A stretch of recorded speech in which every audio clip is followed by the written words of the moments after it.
Se não vivesse aqui, onde é que gostaria de viver? Vou dizer uma coisa completamente contra. Nova Iorque, acho que é uma cidade muito interessante para viver.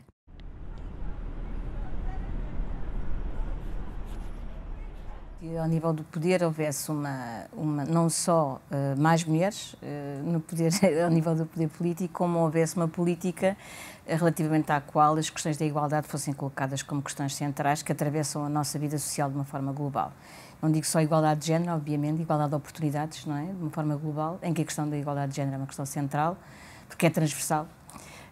Mas acho que era o que eu desejaria, portanto, que esta questão não só que houvesse mulheres, mais mulheres no poder, em lugares de decisão, com capacidade para decidir, como que fossem inspiradas por uma política em que a questão da igualdade de género fosse vital.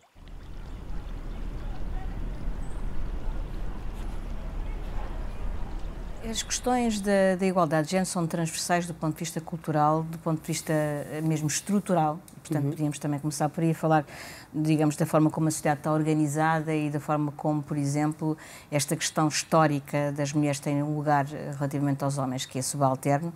De onde é que ele nasce, mas nasce também dessa situação da simetria das mulheres no lugar da reprodução, não é? Portanto, as mulheres têm, durante muitos anos, não é, ficaram sempre associadas digamos, ao seu papel reprodutivo, ao seu papel de ter filhos, ao seu papel de cuidar, e, portanto, já há mais de um século que não é assim, e que não é assim também, para muitas mulheres também já não era assim há muitos anos. Nós pensámos em mulheres de classes sociais diferentes, sabemos que as mulheres de outras classes sociais sempre trabalharam, não é?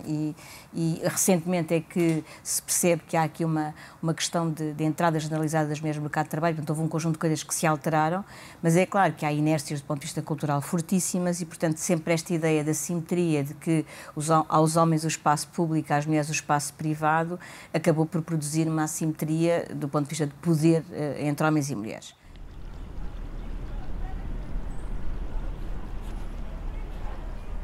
Uma coisa que está na lei, está naquilo que regula a nossa vida, depois na prática não consegue ser posta em ação. E até às vezes porque eu dou-me conta que muitas mulheres, ou algumas mulheres pelo menos, sentem as questões da igualdade, não as assumem como necessárias, porque acham que já estão lá. E, portanto, é como se fosse uma espécie de assumir que não, tinham que ter algum papel na questão da igualdade, era dizerem para si próprias que não eram de facto iguais. O que é um erro, obviamente, não é? Porque uma coisa é reconhecer objetivamente que não há o mesmo poder na sociedade e outra coisa é, para nós próprios, tentarmos batalhar por, evidentemente, que isso seja assim. As feministas foram ridicularizadas em todas as partes do mundo, não é? Quando começou o direito... Olha, o filme As Fagistas mostra bem como as questões eram, digamos, ridicularizadas, as mulheres querem os mesmos direitos que os homens, havia risota em torno disso. Portanto, não é só em Portugal, portanto, houve aqui sempre todas as pessoas que rompem com ideias estabelecidas e muito vincadas e de dominação e quando desafiam o poder estabelecido, muitas vezes são uma forma de as demolir, é ridicularizarem-nas, não é? É dizerem que não presta, isto não tentando descredibilizar, não é? Exatamente. E, portanto, são alvo de coisas mais tarde que depois, entretanto, toda a gente vai dizer, pois é, afinal, não é bem assim. Mas às vezes isto custa muito, não é? E eu acho que em Portugal sempre houve uma grande quer dizer, o feminismo ameaça o poder masculino, quer dizer, é simples, não é? Portanto, as pessoas não querem ofender.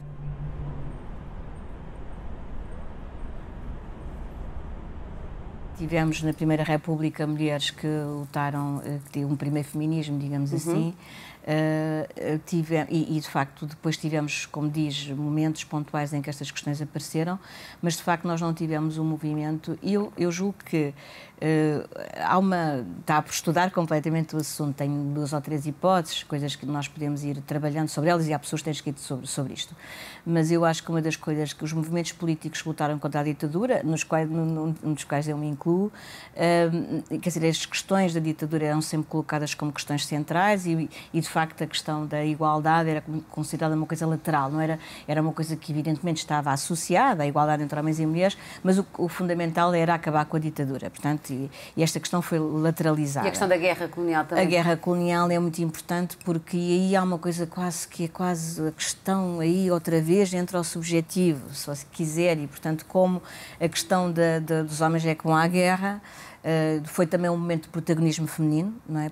Porque estavam lá e as mulheres acabaram por ocupar alguns lugares. Nós temos uma história muito específica, por exemplo, relativamente à questão das mulheres em Portugal estarem, digamos, muito mais cedo no mercado de trabalho, de forma mais generalizada do que as mulheres de outros países do sul da Europa, e a explicação disso é a Guerra Colonial. Que foram 13 anos, foram muitos anos seguidos, e de facto há aqui também essa questão da guerra que coloca a questão de era preciso acabar com a guerra, era preciso acabar com as questões digamos, da pobreza, da ditadura, era preciso lutar pela liberdade, e portanto a questão da igualdade, e um machismo e sexismo total desses movimentos, claro. É preciso dizer, não é?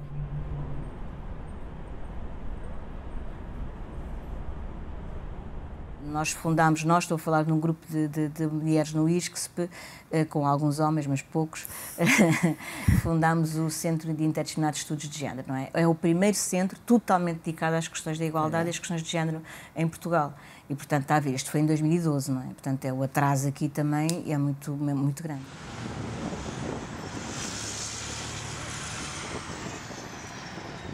Considero-me feminista de esquerda porque tenho uma visão de que as questões da igualdade só são verdadeiramente postas em prática através de uma visão de igualdade de oportunidades, ou seja, as mulheres não são todas iguais e, portanto, e os homens também não são todos iguais. Exatamente. Em termos de condições de oportunidades, e, portanto, concebo perfeitamente que haja pessoas que estão mais preocupadas, não é a minha visão, mas, por exemplo, que acham que a questão, enfim, a igualdade social preocupa-as menos do que a questão por exemplo, dos lugares de decisão, na política ou nas empresas, onde for. Eu não tenho nada contra isso, acho que isso é muito importante também, porque acho que as mulheres devem estar em toda a parte, como os homens, deve haver partilha e paridade, mas acho que depois há outras coisas, não é?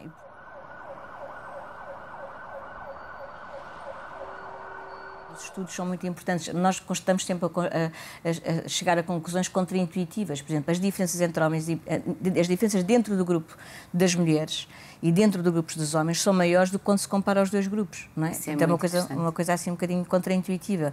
Ou seja, por exemplo, imagina, eu tenho os resultados de um inquérito por questionário e faço a divisão por sexos das opiniões de homens e de mulheres da Europa toda, por hipótese, não é? Quer dizer, e você não vê diferenças nenhumas nas opiniões sobre a imigração, sobre a confiança política, sobre um conjunto de indicadores. Não há diferenças entre homens e mulheres nos países todos da Europa. Há mais diferenças entre os países do que as diferenças entre homens e mulheres nas opiniões, não é? E, portanto, agora, se você depois for dividir os homens e as mulheres por classe social, e mesmo há algumas diferenças, não é? Mesmo ao nível das opiniões há algumas diferenças. Por exemplo, as mulheres, em termos dos valores, tendem a ser mais universalistas do que os homens. As mulheres também tendem a estar mais afastadas da política do que os homens. Mas são coisas muito pequenas comparadas com o grosso do que é a convergência de opiniões entre homens e mulheres. Mas depois, se você pega no grupo dos homens e pega no grupo das mulheres e vai, por exemplo, ver por grau de instrução, por hipótese, aí já encontra diferenças.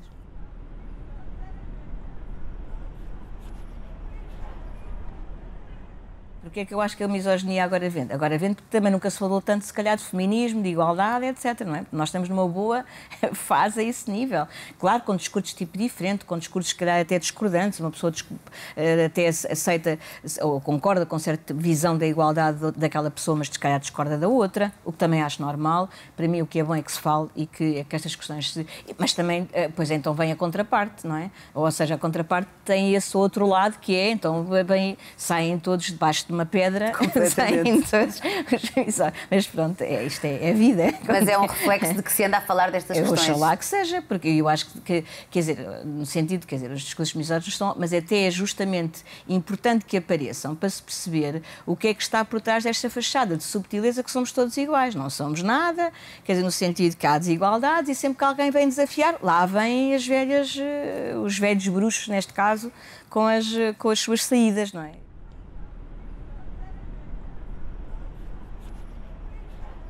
Ser homem, desde que são pequeninos, os homens são educados para...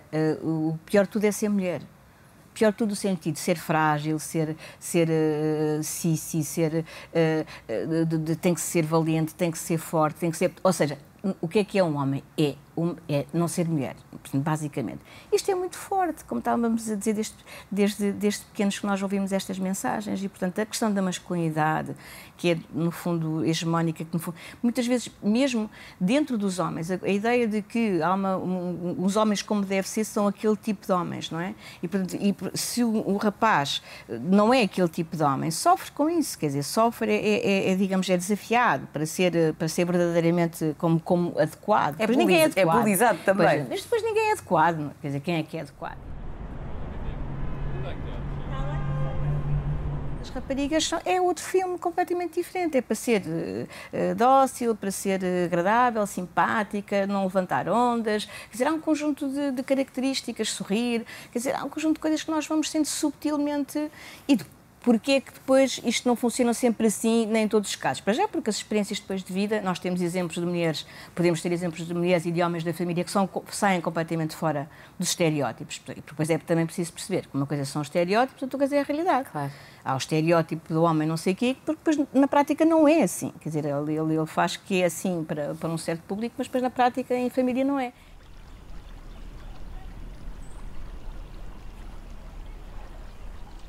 Há uma neurocientista que é a Gina Rippon que fala do neurotrash, em que ela mostra que o cérebro das mulheres não é diferente do cérebro dos homens, e que diz que nós somos muito plásticos e, portanto, por isso é que eu estava a falar das experiências de vida. As experiências são muito importantes porque, de acordo nós vamos reagindo de acordo com as experiências, não é? Ela dizia, por exemplo, ela diz que o cérebro de um taxista de Londres é diferente no cérebro do seu ou do meu ou da pessoa que está a fazer esta gravação. Porquê? Porque faz umas ligações, não é? Porque, pronto, tem um mapa de Londres na cabeça. Isso é muito, muito interessante. E há muitas coisas por aí muito interessantes, mostrando que a questão da plasticidade, não é? Portanto, nós somos muito ovo e galinha, muito influência genética, biológica, etc. e experiência.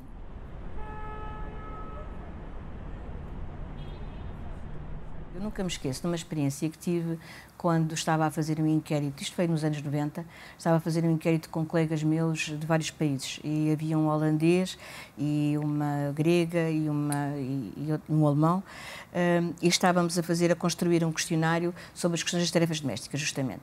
E estávamos a pôr, e a grega, a minha colega grega disse, vamos pôr a mesa, não é? E o holandês olhou para ela e disse assim, pôr a mesa? Então, mas isso é tarefa, pôr a mesa. Quer dizer, o que é que ela achava? Achava que pôr a mesa não existe.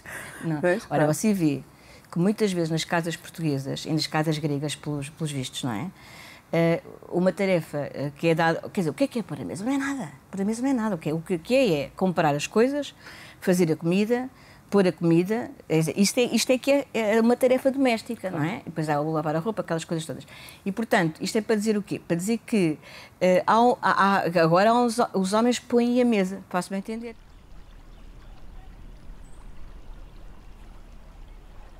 Ele estava a dizer que já a tinha ajudado a fazer qualquer coisa. E ela vira-se para ele e diz-lhe assim, ajudaste-me? Tu ajudaste-me a calçar? Tu ajudaste-me a vestir?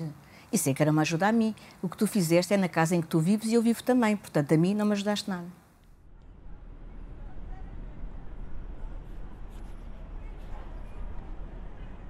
Uma heroína da vida real? A minha avó. Porquê? Porque chamava-se Anália Torres e fiz um grande esforço para manter o meu nome. Para manter o nome dela, aliás. Porque acho que foi com ela que eu aprendi que era possível fazer várias coisas na vida e, sobretudo, também ela era professora, mãe de 4 filhos, portanto, a primeira lição é que é possível ser mãe e ser profissional. E aprendi, acho que me ensinou as coisas básicas, coisas que eu acho muito importantes na vida, que é a ética do trabalho e a ética do amor. Portanto, são coisas, para mim, fundamentais.